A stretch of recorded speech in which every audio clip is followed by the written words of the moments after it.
Let me start at the beginning. Start when my first memory was probably about 9 years old, living with my mother and my grandparents. Grandfather was dying, and they didn't have much money. And I remember my grandmother, coming to me one day going, "Okay, you're going to go to the store. Here's $2, but this is all I have. You better not lose it on the way there. You better bring the change back." And at that point, that was just powerful to me to realize that, wow, we don't have that much money, and this is really important to somebody. So I thought, what can I do? I'm 9 years old. But I used to save and look through coins and everything else, and so I thought, wow, I found this 1 50-cent piece that I knew was worth like $1.50. It was more rare. So I remember, showing it to my grandmother the next day, going, "Look, you had this 50-cent piece, and it's worth $1.50." And I felt really good about myself. Now I'm helping her out. Maybe I'm easing these money worries. Obviously, wasn't that big, but at 9 years old, it was important. So I think that was my first thing of how do you help people, and realizing, all the different other elements around us, such as finances. So as life went on, went through high school. Well, we still were not wealthy. My parents couldn't afford to just send me off to college.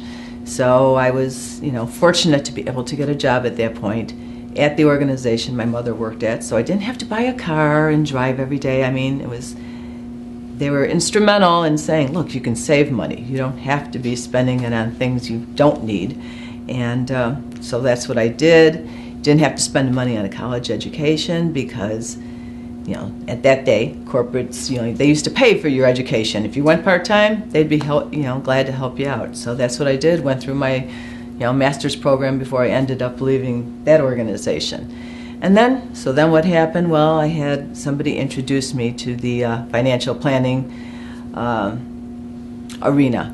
And I thought, this is great. This is what I was sort of always enjoyed doing.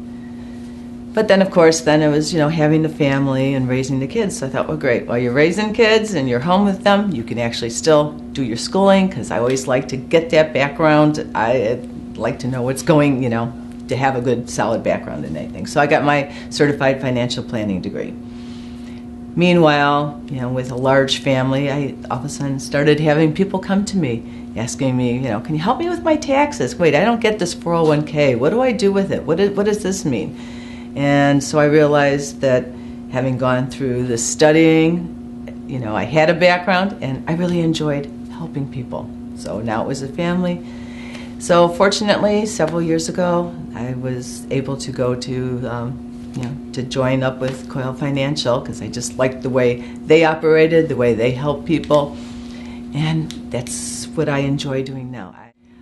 I come to work every day because I just know that during the day, I'm going to work with our client, and I'm going to accomplish something for them that they couldn't accomplish on their own, something they don't want to accomplish on their own. I love details. I love investigating. I love, finding out about a person, getting it organized. And a lot of people don't like that. They hate those details. They just make it go away. And I love making it go away. I love having a client come to me going, thank you for dealing with that. I didn't have to deal with it. I didn't want to deal with it. And you've made it all so simple. It's just great to know that our clients come to us and know that we can help them.